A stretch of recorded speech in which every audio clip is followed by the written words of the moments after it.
ایک صبح میں تیار ہو کر تھانے پہنچا تو پتہ چلا کہ قریبی گاؤں میں ایک قتل ہو گیا۔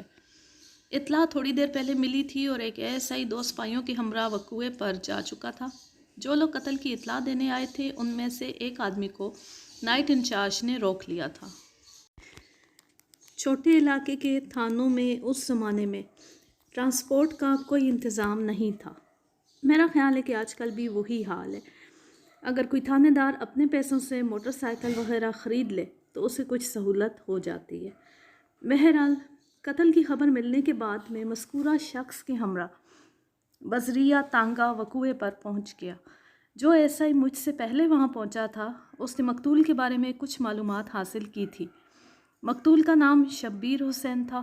وہ ایک لوہار کا بیٹا تھا، میٹرک تک پڑھا ہوا تھا اور شیخو پورہ کے کسی سرکاری ادارے میں ملازمت کرتا تھا۔ ان دنوں وہ چھٹیاں گزارنے گاؤں آیا ہوا تھا۔ اس کی عمر 26-27 سال کے لگ بھگ تھی اور وہ ہنوز غیر شادی شدہ تھا۔ اس کی لاش گاؤں سے باہر ایک کنویں کے پاس پڑی ہوئی پائی گئی تھی۔ اسے کسی کند آلے سے ہلاک کیا گیا تھا۔ زیادہ تر چوٹیں سر پر لگی تھیں اور وہی مہلک ثابت ہوئی تھیں۔ بعد میں پوسٹ مارٹم کی رپورٹ میں بتایا گیا کہ اس پر ایسی لاٹھی سے وار کیے گئے تھے جس پر لوہے کا سم چڑھا ہوا تھا۔ دیہاتوں میں اکثر لوگ ایسی لاٹھیاں ہتھیار کے طور پر گھروں میں رکھتے ہیں۔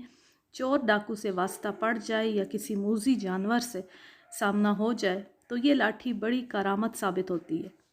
چونکہ واردات گاؤں سے باہر ہوئی تھی اس لیے مجھے خیال آیا کہ کھوجی کی خدمات سے فائدہ اٹھایا جائے۔ میں نے ASI سے کہا کہ وہ کسی کھوجی کا پتہ کرے۔ اس کے بعد میں مقتول کے لواحقین سے پوچھ گچھ کرنے لگا۔ سب سے پہلے میں یہ جاننا چاہتا تھا کہ قتل کا محرک کیا تھا۔ مقتول کے باپ کا نام غالباً بشیر حسین تھا۔ اس نے بتایا کہ اس کا بیٹا 3-4 روز پہلے گاؤں آیا تھا اور پیر کی صبح اس کا واپس جانے کا ارادہ تھا۔ اتوار کی رات کو وہ کھانے کے بعد اپنے کسی دوست سے ملنے گھر سے نکلا اور پھر واپس نہیں آیا۔ جب وہ رات کو واپس نہیں آیا تو آپ نے اس کا پتہ کیوں نہیں کیا؟ میں نے پوچھا۔ ہم نے 10 بجے تک تو اس کا انتظار کیا، اس کے بعد ہمیں نیند آ گئی، بشیر حسین نے کہا۔ وہ 50-55 برس کا ایک قوی الجثہ شخص تھا۔ ہمیں فکر اس لیے نہیں ہوئی کہ یار بیلیوں میں دیر سویر تو ہو ہی جاتی ہے۔ ایک روز پہلے بھی وہ دیر سے آیا تھا۔ جاتے وقت وہ باہر سے کنڈی لگا گیا تھا اور ہمیں کہہ گیا تھا کہ ہم اس کا انتظار نہ کریں۔ صبح جب اس کی ماں کی آنکھ کھلی تو اس نے دیکھا کہ شبیرے کا بستر خالی پڑا ہے۔ اس نے گھبرا کر مجھے جگایا۔ میں بھاگا بھاگا شبیر کے دوست نصیر کے گھر گیا۔ اس نے بتایا کہ شبیر تو رات کو واپس چلا گیا تھا۔ میں نے 2-4 گھروں کے دروازے کھٹکھٹائے، مسجد میں جا کر پوچھا لیکن کچھ پتہ نہیں چلا۔ قادر بخش نے بتایا کہ اس نے رات کے وقت شبیر کو کسی کے ساتھ گاؤں سے باہر جاتے دیکھا تھا۔ میں نے آدمی ادھر ادھر دوڑائے۔ تھوڑی دیر بعد خبر ملی کہ شبیر حسین کنویں کے پاس مرا پڑا ہے۔ اس دوران میں بشیر حسین کی بیوی سکینہ بھی روتی ہوئی کمرے میں پہنچ گئی۔ جس ظالم نے میرے جوان بیٹے کو ختم کیا ہے اس کا بیڑا غرق ہو، اس نے بیان کرتے ہوئے کہا۔ اس پر آسمان سے بجلی گرے، اس کے سارے خاندان پر خدا کا عذاب نازل ہو۔ ہائے وے ربا، میرے سونے گبرو جوان کو پتہ نہیں کس کی نظر کھا گئی۔ بشیر حسین، اگر تم چاہتے ہو کہ تمہارے بیٹے کے قاتل پکڑے جائیں تو میرے سوالوں کے ٹھیک ٹھیک جواب دینا۔ اگر کوئی بات چھپاؤ گے تو پھر میں تمہاری مدد نہیں کر سکوں گا۔ تھانے دار صاحب، میرا جوان بیٹا قتل ہو گیا ہے، میں کیوں کوئی بات چھپاؤں گا؟ آپ جو چاہیں پوچھیں۔ پہلی بات تو یہ بتاؤ کہ تمہاری یا تمہارے بیٹے کی کسی سے دشمنی تو نہیں تھی؟ نہ جی، اس نے دونوں ہاتھ اٹھا کر کہا۔ اللہ گواہ ہے، ہماری کسی سے دشمنی نہیں ہے۔ میں نے اس کی بیوی سے بھی یہی سوال کیا۔ سکینہ بی بی، تمہارے بیٹے کا گاؤں میں کبھی کسی سے جھگڑا تو نہیں ہوا؟ سارا گاؤں گواہ ہے جی، سکینہ نے جواب دیا۔ میرے شبیر نے کبھی کسی سے جھگڑا نہیں کیا تھا۔ ہماری برادری میں جھگڑے فساد کی روایت ہی نہیں ہے۔ کوئی برادری شریکے کا جھگڑا وغیرہ تو نہیں تھا؟ میں نے پوچھا۔ جائیداد یا رشتہ داریوں کے معاملے میں؟ نہ جی، ایسا کوئی جھگڑا نہیں ہے، بشیر حسین نے کہا۔ میرا باپ اللہ کے فضل سے ابھی زندہ ہے، آپ اس کو بلا کر پوچھ لیں۔ ہم 5 بھائی ہیں، سب محنت مزدوری کر کے گزارا کرتے ہیں۔